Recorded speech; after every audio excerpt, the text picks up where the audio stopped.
this episode, I'm going to show you how to install a strut tower brace in your F-body. Alright guys, so welcome back to the channel. If you're new to the channel, I am Joby. This is the Natural Gearhead Garage channel, and that is my 2000 WS6 Trans Am that I have owned since brand new. It's been over 26 years or something like that. So, had this car a long time. I installed a strut tower brace in this car in like 2000 or 2001, I believe. It makes a huge difference on the handling and holding this car together with the T-top car and everything. It's unibody, so with that and subframe connectors, and you know the deal, it really tightens it up. The one that we have in this, back then there wasn't a whole lot available, and we have a 3-point style, which it was only mounted 2-point, and it took plates that you mount to the strut tower. I'll show you all this in a second, the strut towers, and I never really liked it, but it wasn't a problem for probably 20 years. But I'll show you the fitment, why I don't like it, and why we're replacing it. Because lately, in the last couple of years, if you've been following the channel at all, we've had to pull the heads off. We put a cam and stuff in this. And then I put injectors in it and different things. So the intakes had to come off and had to get access a lot and pull that brace on and off. And it's a real pain in the butt, and I never really liked the fit. And we're going to replace it today. So I figured I'd kind of walk you through the process on how to change it. You won't be removing the plates probably unless you have a style like I do already, but we'll get the hood open on this thing. I'll show you what I got, I'll show you what we got and how to install it. Okay, so this is the bar that was in the car for the last 20 some years.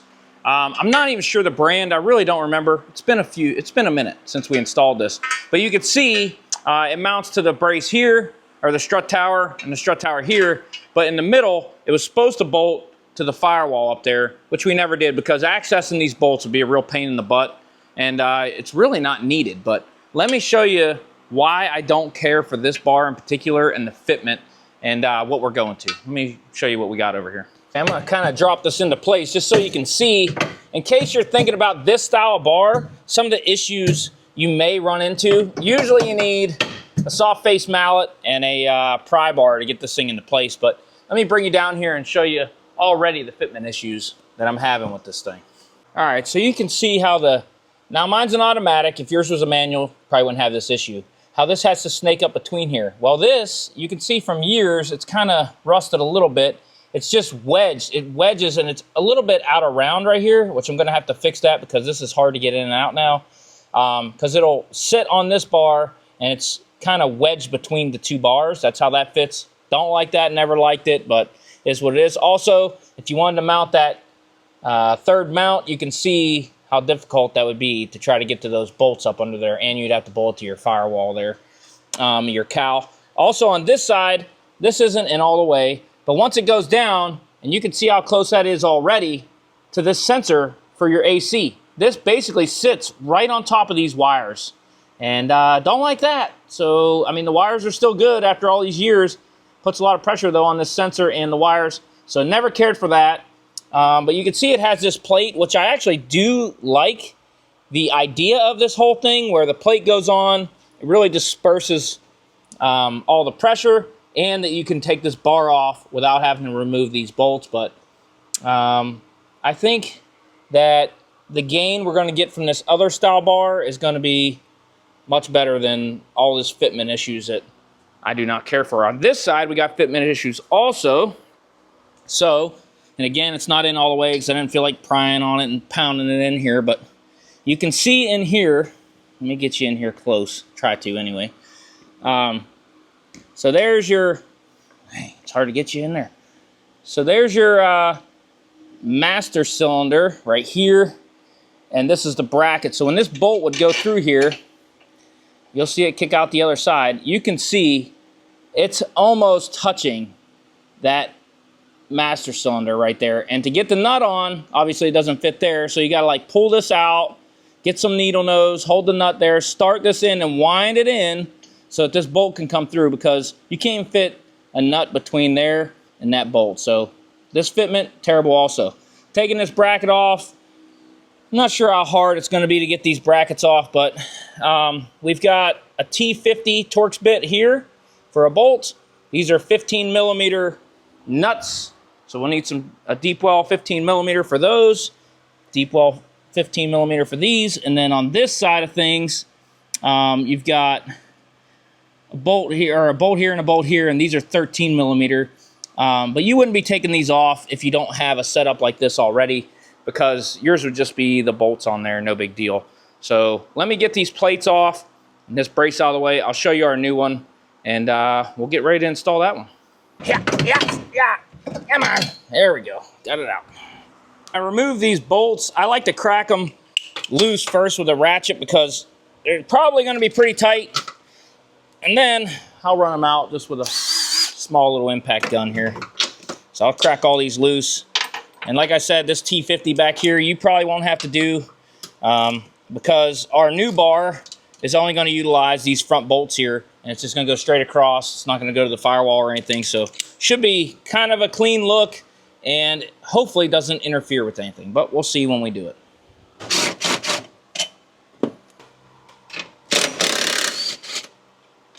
So we get this pulled out of here. Yeah, that's definitely going to hit the master cylinder, so. Oh, there we go. Got it. Nice. That went actually pretty good. I'm going to run in the Torx bit one on this one because we need these two nuts off to install our new bar. Just crack all these loose. And then 13 millimeter little extension with a wobble extension. And I'm also going to disconnect this AC sensor. Shouldn't have to remove it, I hope. But definitely gonna need to get this sensor out of the way, so this little plug. There we go. Nice.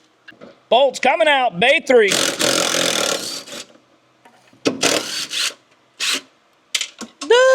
That's gone. Yeah, boy. All right, I'm gonna have to get a search party. Oh, hey. Oh my goodness. There's no way. Yes! Got him! Alright, let's see if this will actually come out of here. Oh, sweet. We are talking. Right, run the one bolt in that we're not going to utilize on this install. I'm going to plug this back in hopes that I don't need to unplug it for the next one. Alright guys, so here's the new bar that I'm putting in. It's still wrapped in the plastic here. It's made by Spoon Performance. I think that's how you say it. Part number 964R, 964 Romeo. Got this thing for, it's like 99 bucks. Seems like a deal. I don't know, we'll see. It comes with washers, some maybe grade 8, looks like washers. You'll have to reuse the nuts that come off of your strut towers there, but it comes with some nice washers to put on. So let me get this unwrapped and kind of show you the difference. So we got her all unwrapped. That was wrapped really well. The welds look pretty good on this. I've never used this company before, Spoon. And they had a black version. I wasn't big on the red because it doesn't really match the car. Because I've got some blue accents. No red, but whatever. I wanted black, but it was like 20 bucks more, and I'm cheap. So we went with the red one. That just is what it is. So it looks pretty good. The powder coating looks nice. I think this will do just fine, as long as it fits good. So let me show you how I just drop this thing on. And in theory, just bolt right on, and we'll have no fitment issues. I'm sure it's going to be fine. Let's go do it. It actually does come with some instructions, no torque specs or anything, but it looks like they're out of Myerstown, Pennsylvania. So that's pretty cool. It's not straight from China.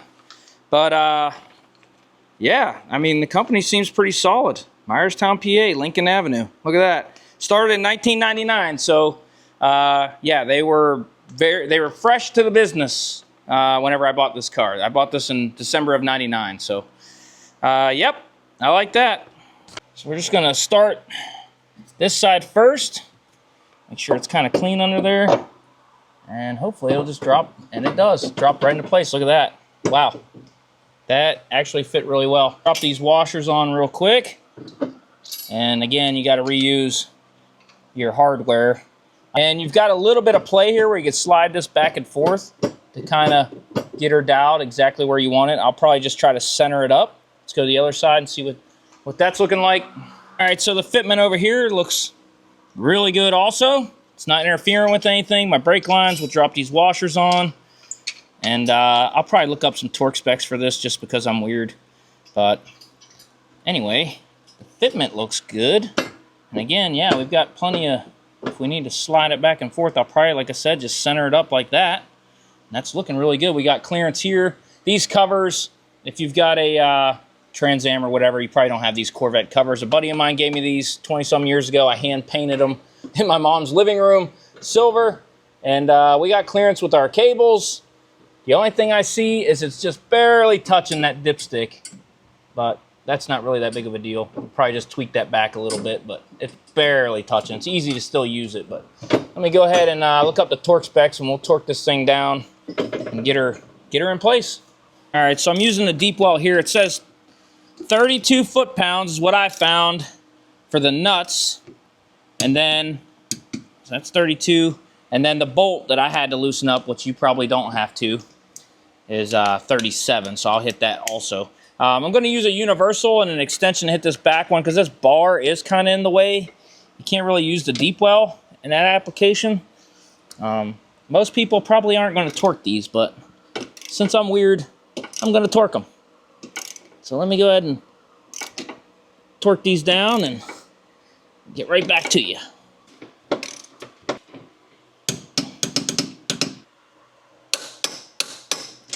All right, so we got it all torqued into place. It's actually really easy to install. The red, I mean, it's not terrible, but it's going to stay red. I'm not painting it, but black I think would have went better, but I don't know. It looks performance, I guess. But you can see I tweaked this just a little bit. I just kind of, we got plenty of clearance there. That'll work fine.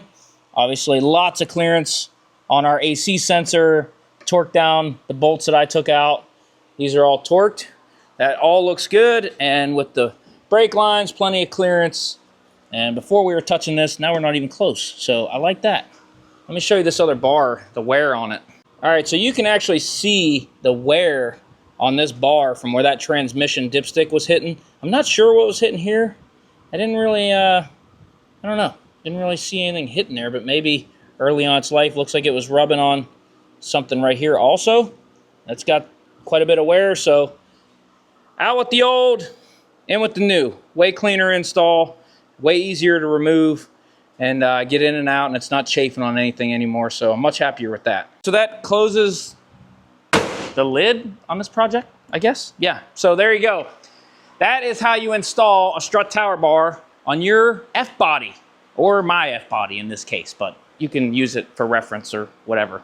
Hopefully that gives you a little guidance on if you want a 3-point style or just a 2-point style, something a little more simpler. They may have re-engineered that whole setup in the last 20 years. Maybe not. Might have the same issues, interference issues that I had. So this is a clean look. I really like it. For $100, hard to beat. That spoon performance. Pennsylvania company, seems to fit really good. And the price is definitely right, 99 bucks. So look into it if that's something you're looking for. Nice and easy to install, fit perfectly. So anyway, like, subscribe, share, all the YouTube things like you're supposed to. It really does help the channel grow. So make sure you do that. Just click the little button. Just one of these little, one subscribe. You'll see it. You see them on the screen. One's a video, you know, go back, click stuff, whatever. See you in the next video. Thanks for watching.